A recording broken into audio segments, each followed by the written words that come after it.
ছোলে ভটোরে খেতে দারুণ হয়েছিল। না না, এটা আমার কথা না, এটা বাড়ির সবাইয়ের কথা। খেতে নাকি দারুণ হয়েছিল। শুধু খেলে তো হবে না, কিভাবে বানালাম সেটাও তো দেখতে হবে। তো চলো দেখে নেওয়া যাক। একটা পাত্রে আমি একটু ময়দা, তাতে একটু নুন, একটু চিনি, একটু খাবার সোডা আর একটু বেকিং পাউডার অ্যাড করে নিলাম। সেটা ভালো করে মিশিয়ে নিলাম। মিশিয়ে নেওয়ার পর আমি একটা পাত্রে সুজি রেখেছিলাম, সেই সুজিটা আমি দিয়ে দিলাম। অনেকে সুজিটা দিচ্ছে একটু ভিজিয়ে রেখে, কিন্তু আমি এখানে সুজিটা গুঁড়োই দিয়েছিলাম। সুজির পরিমাণটা একটু বেশি দিতে হবে, কারণ হ্যাঁ, ময়দার থেকে বেশি নয়, কিন্তু একটু বেশি দিতে হবে। ভালো করে মিশিয়ে নেওয়ার পর আমি এখানে দই অ্যাড করলাম।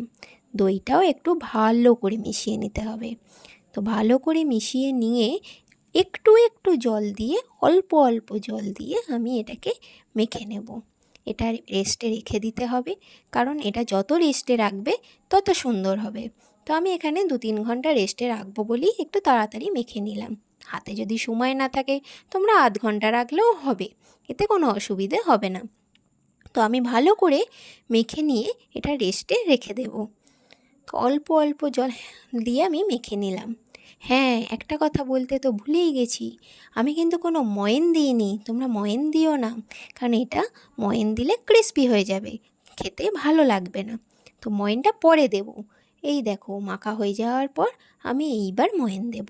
এটা ভালো করে তেল মাখিয়ে একটা ভিজে কাপড় দিয়ে চাপা দিয়ে রেখে দেব 2-3 ঘন্টার জন্য। তারপর আমি একটা প্রেশার কুকারে একটু ছোলে, তাতে একটু জল, একটু নুন আর সাদা কাপড়ে একটু চা পাতা বেঁধে আমি এতে দিয়ে দিলাম, কারণ কালারটা একটু কালচে আনার জন্য। তারপর মশলা বানিয়ে নেব। মশলাটার জন্য আমি কড়াইতে একটু তেজপাতা, একটু ধনে, একটু গোলমরিচ, একটু দারচিনি,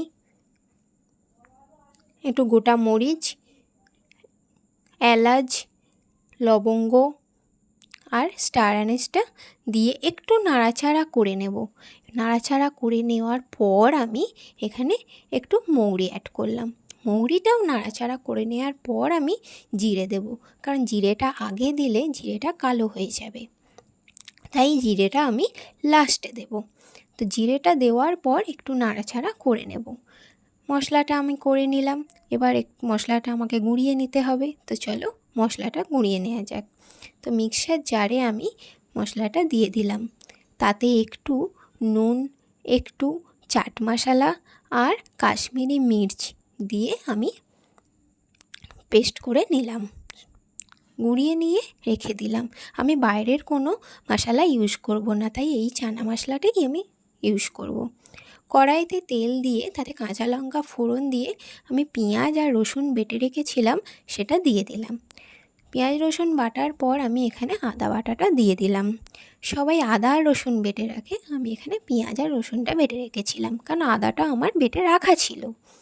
তো ভালো করে মিশিয়ে নিয়ে এটাকে আমি একটু হলুদ দিলাম, একটু ধনে গুঁড়ো দিলাম, জিরে গুঁড়ো কিন্তু আমি দিইনি, একটু ধনে গুঁড়ো দিয়ে আর একটু কাশ্মীরি মির্চ দিয়ে দিলাম।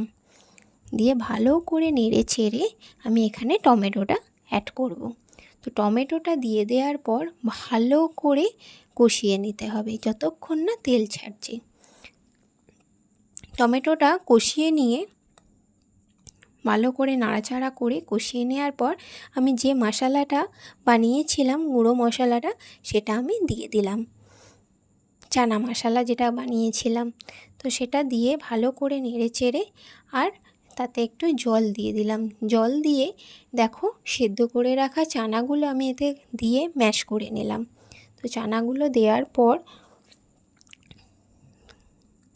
দেখো কি সুন্দর কালার এসেছে, খেতেও দারুণ হয়েছিল। এরপর আমি ভটুরেটা বানিয়ে নেব। তো কড়াইতে তেল দিয়ে আমি ভটুরো বেলে তেলে দিয়ে দিলাম। কি সুন্দর ডোবো হয়ে ফুলবে। আমার না এরমভাবে মানে লুচি না ফুললে না আমার একটুও ভালো লাগে না। বেশ সুন্দর ফুলে উঠবে, খেতেও সুন্দর, দেখতেও সুন্দর। কি বলো তোমরা? তো এইভাবে আমি সমস্ত ভটুরে ভেজে নিলাম একটা একটা করে। একটু তেলটা